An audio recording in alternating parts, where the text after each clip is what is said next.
June 14th, 2015, Claudine Blanchard was found lying on the bed face down in a pool of blood from stab wounds inflicted several days earlier. There was no sign of her daughter, Gypsy Rose, who apparently had chronic conditions such as leukemia, asthma, and muscular dystrophy, not to mention she allegedly had the mental capacity of a 7-year-old. But how exactly did we get here? After reading troubling Facebook posts earlier in the evening, concerned neighbors notified the police, reporting that Claudine might have fell victim to foul play and that her daughter, whose medicine and wheelchair were still in the house, might have been abducted. Turns out, police would end up finding Gypsy Rose in Wisconsin the very next day, where she traveled with her online boyfriend, Nicholas Gojon. When investigators announced that she was actually an adult and didn't have any of the physical and mental health issues her mom claimed she had, public outrage over the possible abduction of a disabled girl quickly turned into shock and sympathy for Gypsy Rose. In a sick twist, Claudine had been forcing her daughter to pass herself off as younger and pretend to be disabled and chronically ill, pushing her into unnecessary surgery and medicines, as well as controlling her through physical and psychological abuse. One physician suspected that Claudine had a factitious disorder, a mental disorder in which a parent exaggerates, fabricates, or induces illness in a person under their care to obtain sympathy or attention.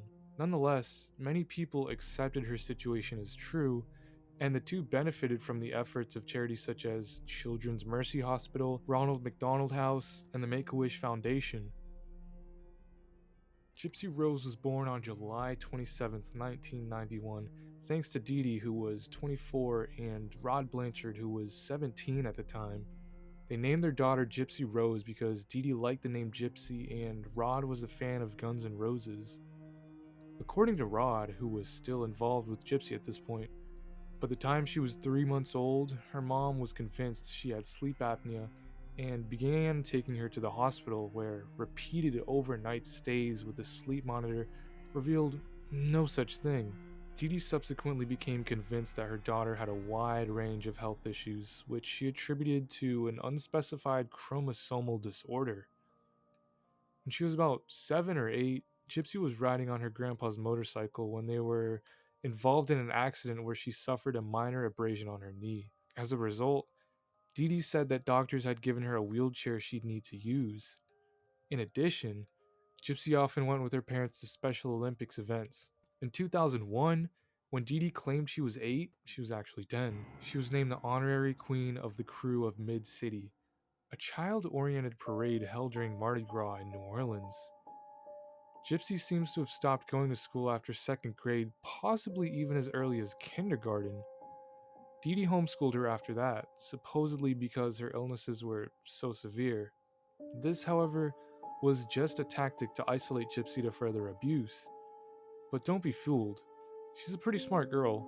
She actually learned to read on her own through the Harry Potter books. Pretty impressive if you ask me. Anyways, Rod had remarried at this point, which left Dee Dee to move in with her dad and stepmom. They later said that when she was preparing food for her stepmom, Dee Dee poisoned it with Roundup weed killer, leading to her chronic illness during that period.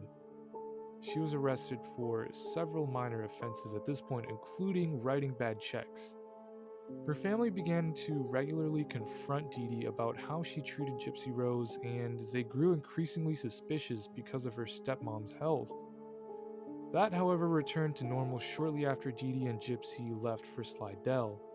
How convenient. Definitely not suspicious at all. They lived in public housing here thanks to Rod's child support and public assistance due to Gypsy's supposed medical conditions.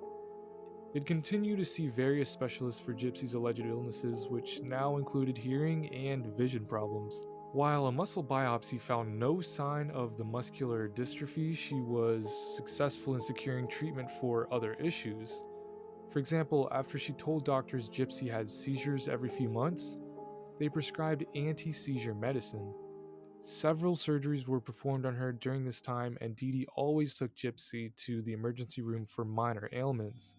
After Hurricane Katrina hit in August of 2005, they left their ruined apartment for a shelter in Covington set up for people with special needs. Dee Dee said Gypsy's medical records, including her birth certificate, had been destroyed in the flooding. A doctor there from the Ozarks suggested they relocate to her native Missouri, and the next month, they were airlifted there. At first, they lived in a rented home in Aurora. During their time there, Gypsy was honored by the Olay Foundation as its 2007 Child of the Year, and if you didn't know, they advocate for the rights of feeding tube recipients. In 2008, Habitat for Humanity built them a home with a wheelchair ramp and a hot tub.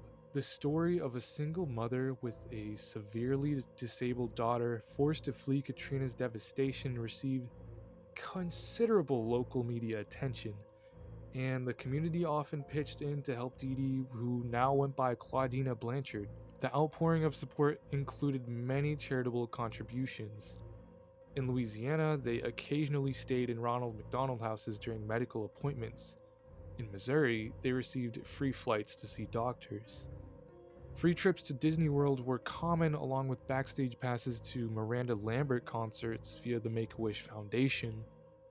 Rod also continued paying monthly child support payments of $1,200, as well as sending Gypsy gifts and occasionally calling her. When she turned 18, he recalls Dee Dee telling him not to mention her real age since she quote-unquote thinks she's 14.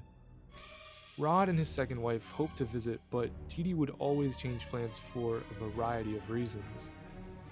She told neighbors that Gypsy's dad was an abusive drug addict and alcoholic who would never come to terms with his daughter's health issues and never sent them any money. Nevertheless, Dee Dee regularly shaved Gypsy Rose's head to mimic the hairless appearance of a chemotherapy patient, allegedly telling her that since her medicine would eventually cause her hair to fall out, it was best to shave it in advance. Gypsy would often wear wigs or hats to cover her baldness. When they left the house, Dee Dee often took an oxygen tank and feeding tube with them. She was fed the children's liquid nutrition supplement Pediasure well into her 20s. In addition, she used physical abuse to control Gypsy, always holding her hand in front of everyone. Whenever she said something that would imply that she wasn't genuinely sick or seemed beyond her mental capacity, she recalls her mom squeezing her hand very tightly. Behind closed doors, Dee Dee struck her with open hands or a hanger. She treated some of Gypsy Rose's saliva glands with Botox, then extracted altogether to control her drooling. Gypsy Rose later claimed her mom induced drooling by using a topical anesthetic to numb her gums before doctor visits.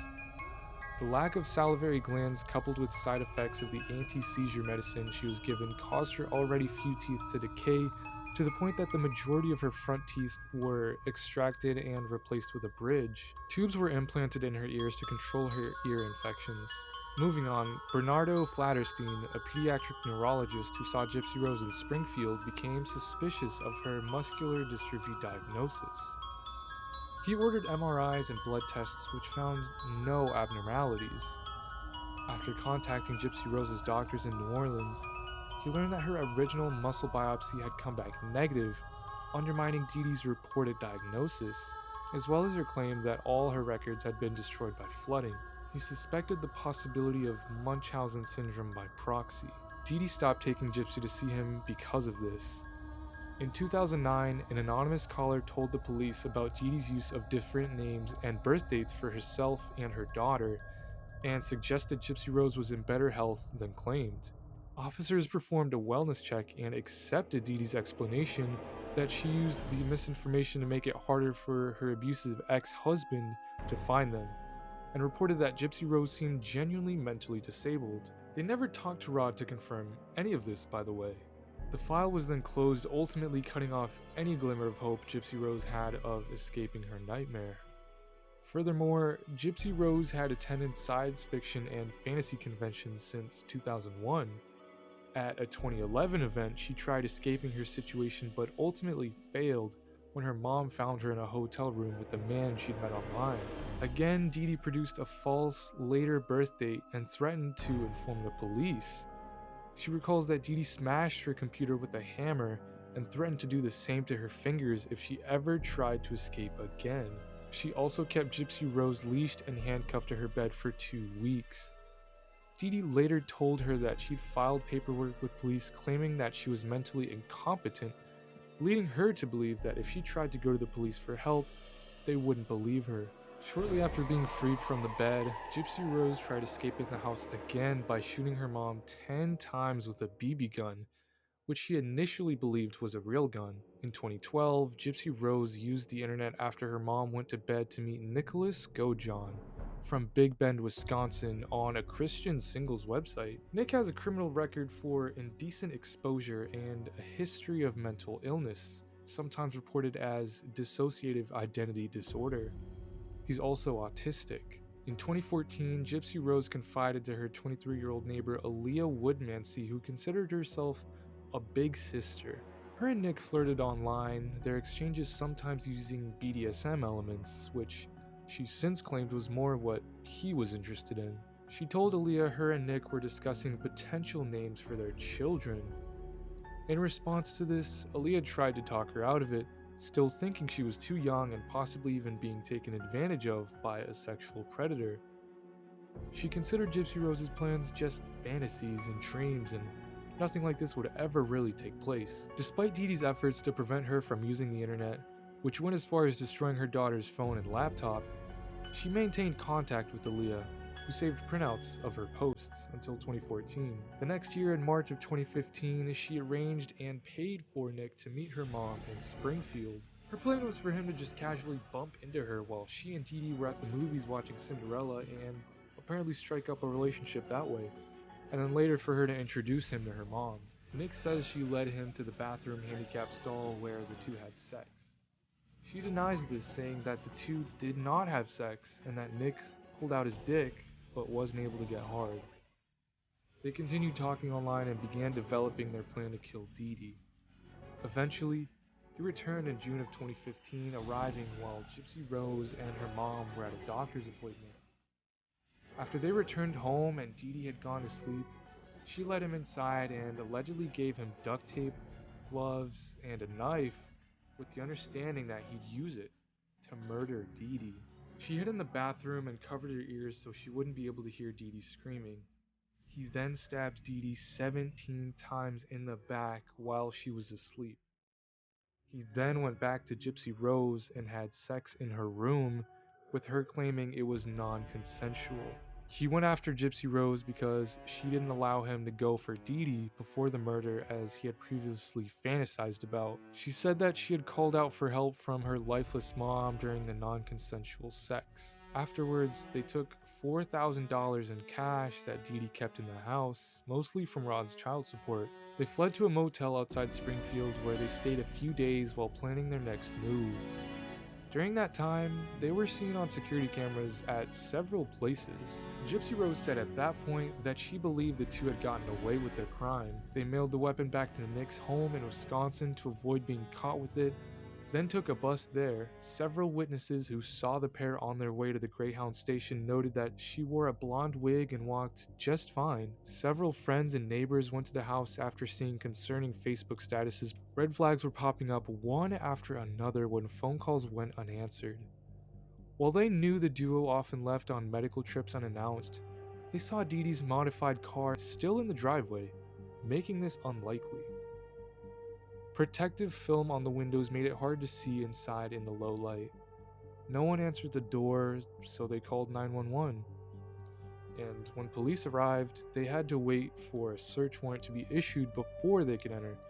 But they allowed one of the neighbors to climb through a window where he saw that the inside of the house was mostly undisturbed and that Gypsy's wheelchairs were all still present. When the warrant was finally issued, police entered and found Dee Dee.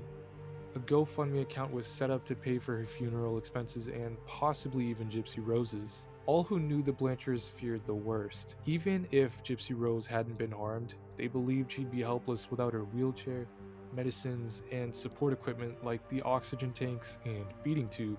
Aaliyah, who was among those gathered on the Blanchard's lawn, told police that she knew about Gypsy Rose and her secret boyfriend. She showed them the printout she had saved, including his name. Based on that information, police asked Facebook to trace the IP address from where the post came from.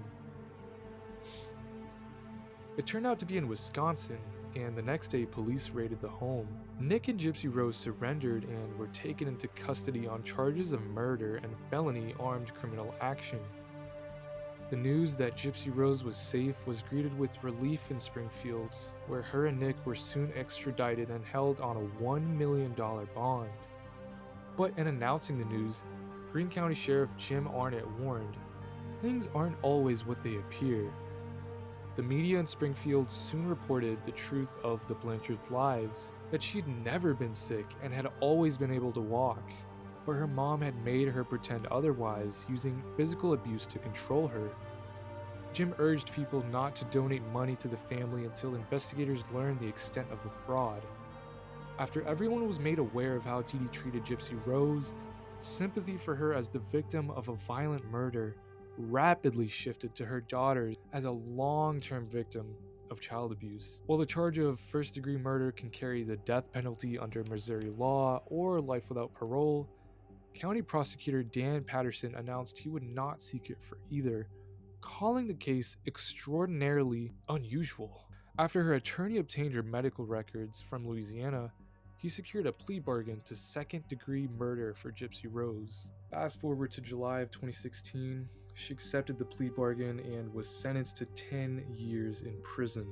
Nick still faced the more severe charge because prosecutors contended that he initiated the murder plot, and he and Gypsy Rose agreed that he was the one who killed Dee Dee. He was given less sympathy and understanding due to a lack of involvement in the abuse. In January of 2017, his trial was postponed when prosecutors requested a second psychiatric exam. His lawyer stated he's got an IQ of 82 and is autistic, suggesting that he has diminished capacity. He initially waived his right to a trial by jury but changed his mind in June of that year. In their opening statement, prosecutors alleged that Nick had deliberated for over a year before the crime, while his lawyers pointed to his autism and said that Gypsy had formulated the crime and their love-struck client had just done as she had asked. The next day, prosecutors showed jurors the text messages, sometimes sexually explicit, in the week before the murder, often using various personas, as well as the knife he had used to commit the murder. In some of the texts, he asked for details about Dee Dee's room and sleeping habits. Gypsy Rose testified on the trial's third day. She said that while she had indeed suggested that Nick kill Dee Dee to end her mom's abuse, she'd also considered getting pregnant in the hope that once she was carrying his child, Dee Dee would have no choice but to accept him. Along with the knife she gave to Nick, she stole baby clothes from Walmart during a shopping trip so she could go ahead with either plan. However, she said, Nick never told her what he thought about the pregnancy plan. After 4 days, the case was sent to the jury. After approximately 2 hours of deliberation, they returned with the verdict: guilty of first-degree murder and armed criminal action. In February of 2019, he was sentenced to life in prison for the murder conviction, the only possible option since prosecutors had declined to seek the death penalty. Nick asked Judge David Jones for leniency on the armed criminal action charge, which carries a minimum sentence of only 3 years, saying that he'd fallen blindly in love with Gypsy Rose. He received a sentence of 25 years on that charge, which is concurrent with the life sentence. Jones also denied a motion by Nick's lawyer, Dwayne Perry, for a new trial. Dee Dee's family in Louisiana did not mourn her. Her dad, stepmom, and the nephew all later said that Dee Dee deserved her fate and that Gypsy Rose had been punished as much as she needed to be. None of them would pay for her funeral, and her dad and stepmom flushed her ashes down the toilet. Gypsy Rose's dad, Rod, is more forgiving. I think Dee Dee's problem was she started a web of lies, and there was no escaping after. It was like a tornado got started.